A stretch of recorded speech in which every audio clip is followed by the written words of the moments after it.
Hello guys, this video shows couple days of work restoring this vintage ZenOn bass guitar made in Japan in 1960s probably. Here I'm dismantling the guitar and checking first how the neck looks like. The neck has a little back bow even when truss rod is loose. I'm dismantling all hardware from the neck and I notice crack on the back of the headstock and also two cracks between binding and the wood. The crack on the back turns out to be just finish crack as I sanded it later, but the fretboard has separated from the neck and it's a glue up. Pickup is also broken. The pole pieces fell inside the pickup and it's all loose inside. I'm trying to get it out of the pick guard, but it's not that easy because screws are welded with the nuts, so in the end I cut them out and replaced the screws.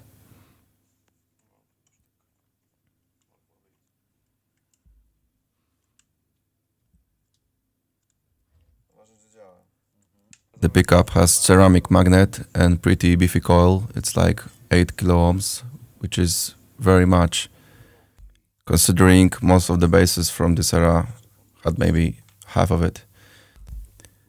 The pickup was broke and rattling inside, so I'm wriggling the magnets. I'm using CA glue with hot glue. Also the coil broke apart. It's made from cardboard. The bobbin is made from cardboard, so it's very fragile. Also the wires are very thin. And the tape that covers the coil is super old and like shedding off. So I don't want to play with more than I need to. Soldering new wires to the coils just to have some room to play with. Securing the new wires with more glue just so it's more durable in the future. Checking if it works. All looks good. More glue. And putting it back. Removing rest of the electronics, bridge, and other hardware from the body. The neck plate came out with some paint, as well as the logo on the headstock. Here I'm sanding the neck, mostly cleaning the binding, and I want to check how wood looks under those cracks, if it's just finish or the wood. As I said before, the one on the back is just finish crack, but here we have loose fretboard that we are going to glue up together.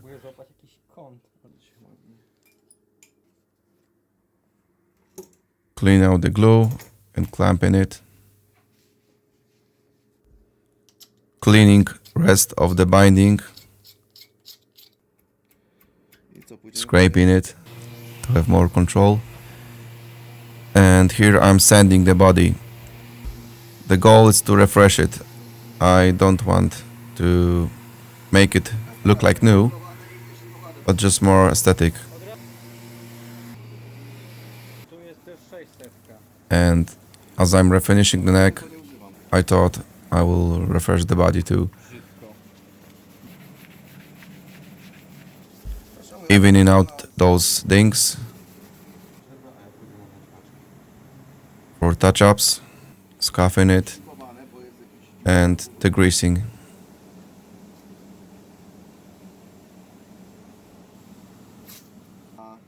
Covering neck pocket and installing holder. Removing all the threads. Those came out really clean. I don't think there was any glue under the threads. And I gave the neck to my worker. He is leveling the fretboard.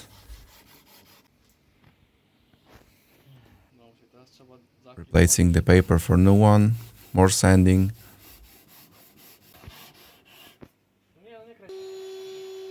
Vacuuming the dust. It needs a bit more sanding. And now it's flat.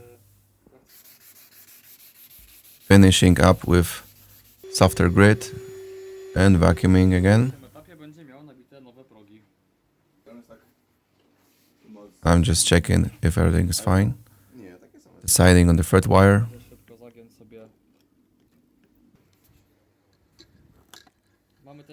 Cutting thread wire to the size.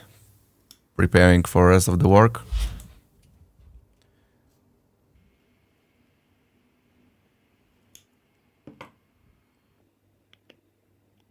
We need to remove tangs from the threads because the neck has binding on it. After removing tangs, we need to file it smooth so it sits flush on the binding. Pretty time-consuming work. Cleaning thread slots for the binding.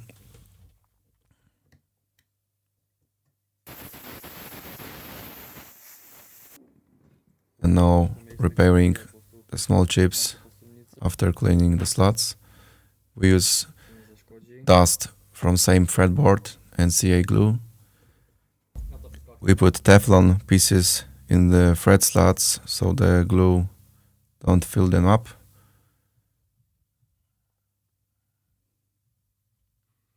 And after that, more sanding and cleaning the thread markers.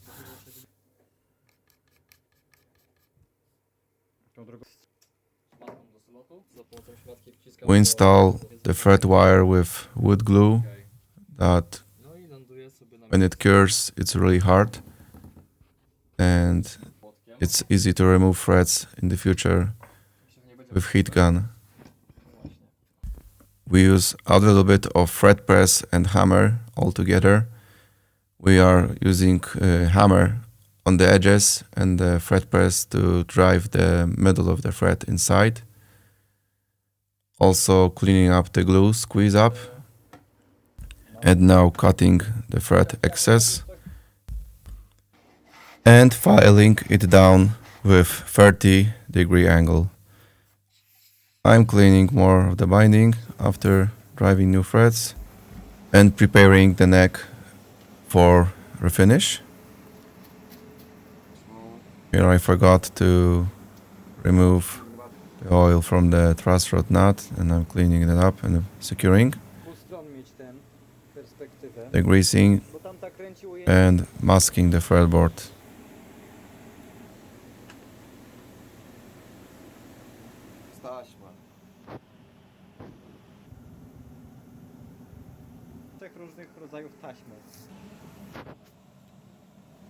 Here I'm masking the binding so I can touch up with black paint and the binding stays white after that. Installing the holder.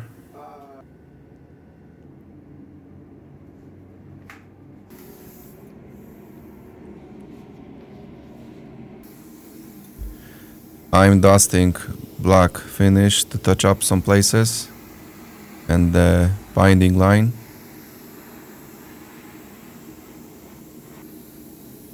As I said before, I don't want the base to look like new, just refreshed.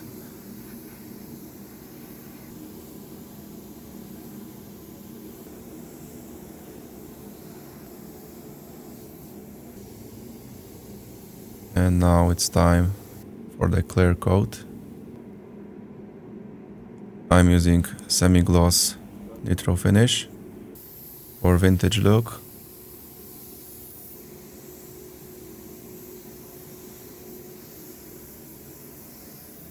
I sprayed 3 coats of clear coat. It's semi-gloss, so it doesn't need buffing afterwards. I'm just sanding between the coats to even it up.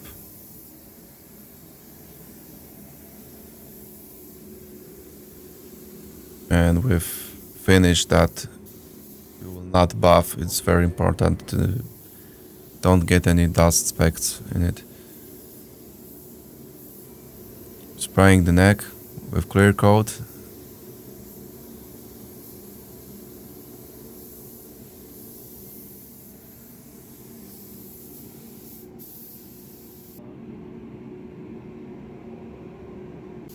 semi-gloss finish right after spraying. Looks glossy, but it gets more satin over time. So now it's like full gloss. Now I'm sanding between the coats with 500 grit sandpaper on foam.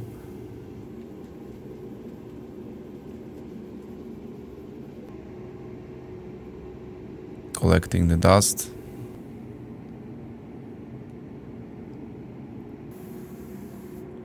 Some yellow tint on the binding, so it looks more vintage as original, but more even color. And it's the last clear coat. Then it needs maybe a week or two to dry, and it's ready for the rest of the work. My worker masks the fretboard for fret leveling and beveling the ends of the frets.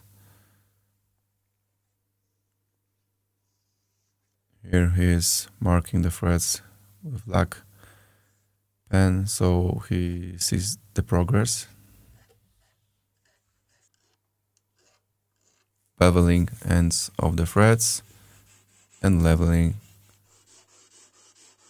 This is 220 grit. Did a small fall away on the end also.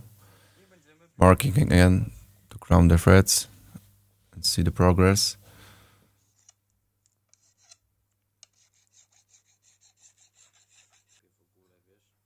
Frets after crowning.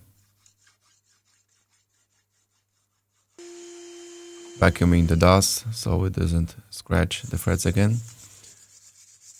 And now buffing the frets up to 1000 grit.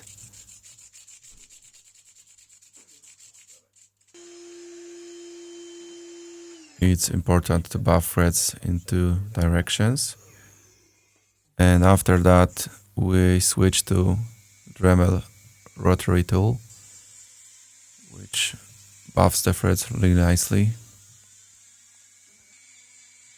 Here are frets after buffing.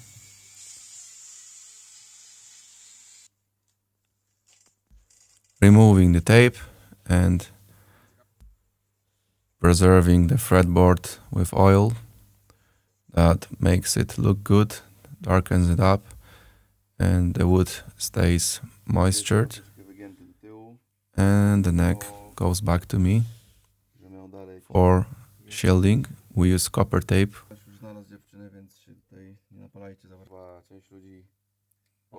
The tape needs to be soldered up.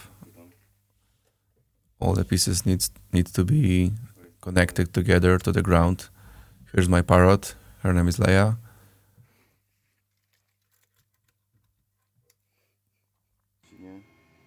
And now soldering all the pieces together. I like the old school patina on the turners and bridge, so I kept it. Just put some Vaseline inside, gluing up the logo on the double stick tape, just like it was in original. I decided to buff the screws because those didn't look so good.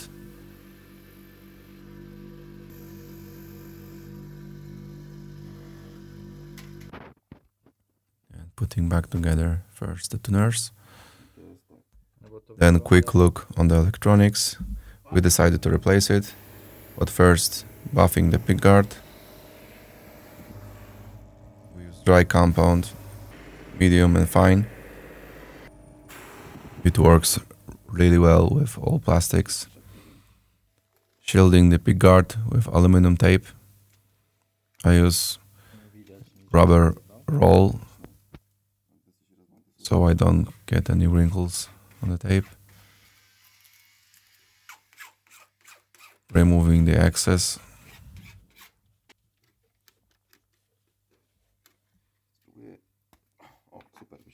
Dismantling old electronics. We used new alpha pots and jack socket made in Japan.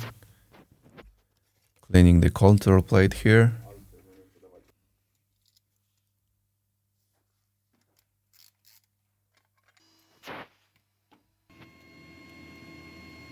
Soldering everything together.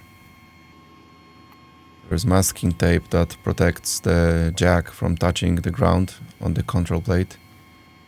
I added extra shrink tube on the plus side of the jack so it doesn't touch the control plate. Putting back the pickup together, the bridge and strap pins. Soldering the ground from the bridge, the shielding and the rest of the electronics.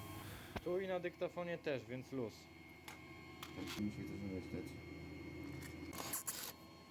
One screw was broken, so I put dowel in and drilled new hole.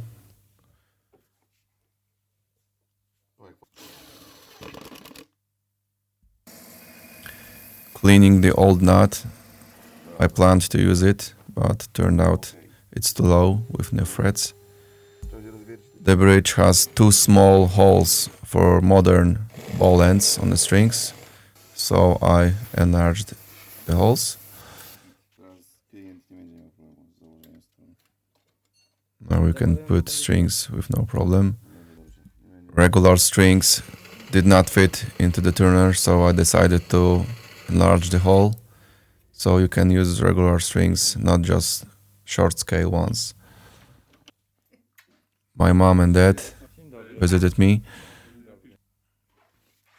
Here playing with my parrot again.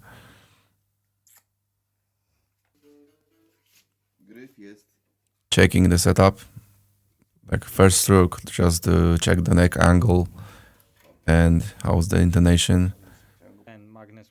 I know I will need to replace the nut, but the pickup is too high now.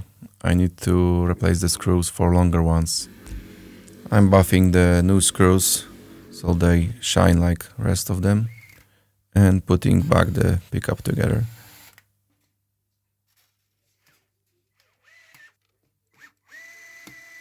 Now the height is very nice.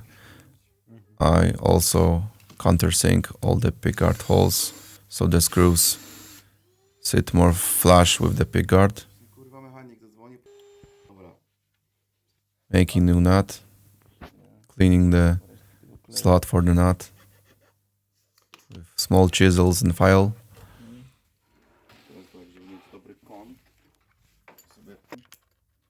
Sanding the new blank to make sure it's square on the all sides. Marking the height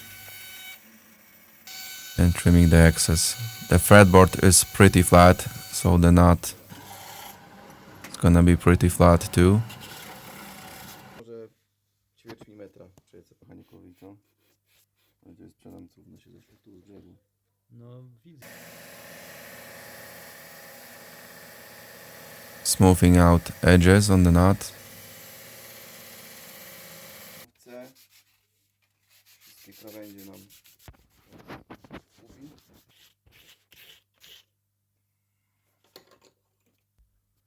Marking the string spacing. Filing it down with triangle file first. Then putting strings Około w tą stronę, nie?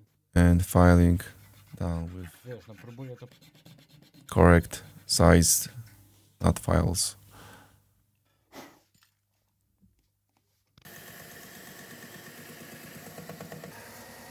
Final shaping of the nut. Rounding all the corners and buffing it.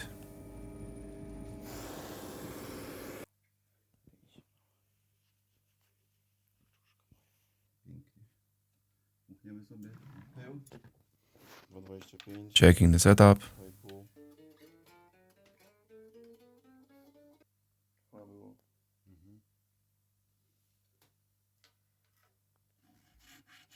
Final slotting, and we did setup with 2 mm action on G string and 2.5 mm on the E string. And now it's done. Quick demo for you. How does it sound? It's recorded with my mobile phone, so the quality is not studio. But I think you will have some impression. How does it sound like?